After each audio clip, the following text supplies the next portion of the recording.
حضرت خواجگاں خواجہ حمید الدین سیالوی رحمۃ اللہ تعالی علیہ اس دور میں اہل اسلام کی بہت بڑی امید گاہ تھے۔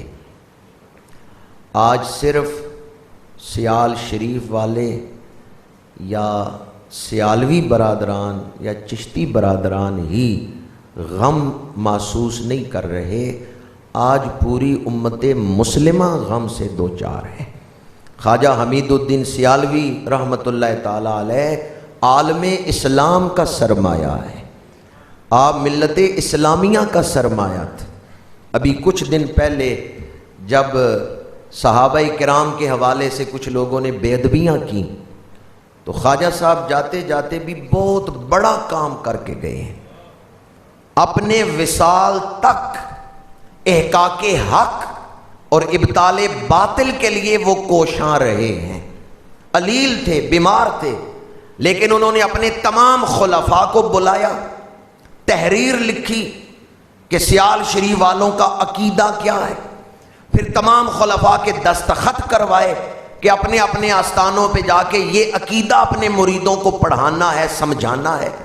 اس عقیدے میں آپ نے، وہ پرچہ میرے پاس بھی موجود ہے، اس میں آپ نے توحید کا ذکر کیا ہے، حضور کی رسالت، ختم نبوت کا ذکر کیا ہے، اور پھر اس میں آپ نے لکھا ہے کہ ہمارا عقیدہ یہ ہے حضور کے بعد، نبیوں کے بعد اولاد آدم میں جو سب سے افضل ہستی ہے اس کا نام صدیق اکبر ہے، پھر فاروق اعظم ہے، پھر عثمان غنی ہے، پھر مولا علی شیر خدا ہے۔ یہ ترتیب آپ نے لکھی ہے اس میں۔ عقیدے کی حفاظت کے لیے بستر علالت پہ بھی خواجہ حمید الدین سیالوی رحمۃ اللہ تعالی علیہ نے بہت بڑا کردار ادا کیا ہے۔ میں آپ کی خدمات کو خراج تحسین پیش کرتا ہوں۔ جب ایک حکومتی نمائندے نے مرزائیوں کو بھی مسلمان تسلیم کرنے کا اندیہ دیا تھا تو بیماری میں بھی خواجہ حمید الدین سیالوی پھر سیال شریف نہیں بیٹھے، کبھی لاہور، کبھی گجرانوالہ، کبھی جھنگ، کبھی سرگودا، مختلف علاقوں میں آپ نے ختم نبوت کانفرنسیں منعقد کی، اور آپ نے اس بیماری اور بڑھاپے کے باوجود کانفرنسوں میں جا کے تقریریں بھی کی اور یہی بات کرتے رہے کہ ہم اپنی آنکھوں سے اپنے اسلاف کی محنتوں کو ضائع ہوتے ہوئے نہیں دیکھ سکتے۔ پھر حکومت نے معافی مانگی، اس وزیر کی سرزنش کی، اور وہ اندیا انہوں نے واپس لیا کہ ہمارا کوئی ایسا ارادہ نہیں تھا۔ حضور پیر سیال اپنے اسلاف کی ملت اسلامیہ کی امانتوں کے امین تھے۔ آج صرف سیالوی برادران یا چشتی برادران ہی اپنے دلوں میں غم نہیں محسوس کر رہے، آج ہم سب اپنے دلوں میں غم محسوس کر رہے ہیں۔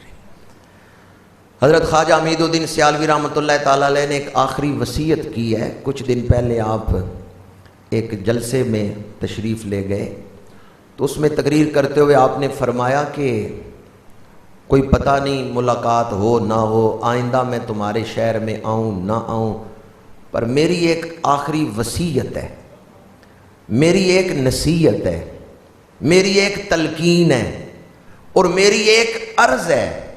یہ آپ نے لفظ بولے، اس کو یاد رکھنا۔ لوگ سارے ہمتن متوجہ ہیں کہ آپ کیا وصیت کرنے لگے ہیں۔ فرمایا اپنی نظروں کو پاک رکھنا۔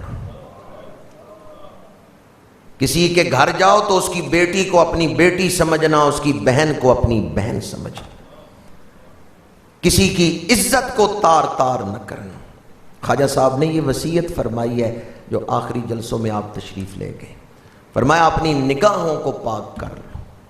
جہاں عقیدے کے پاسبان تھے وہیں آپ فکر آخرت اور اسلاف کی تعلیمات جو ہیں، پاک دامنی، حیا، اس کو بھی معاشرے میں فروغ دینے والی ہستی تھی۔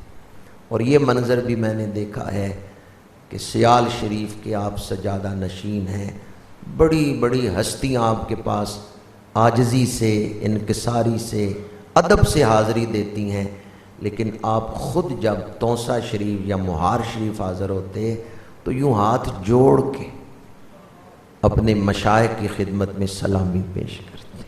انتہائی ادب، سادات کا ادب، اور اپنے مشائخ کا یا پتہ چلتا کہ یہ فلاں بزرگ کی اولاد میں سے ہے، اتنا ادب کرتے تھے کہ اس دور میں بہت کم یہ منظر دیکھنے میں آیا ہے۔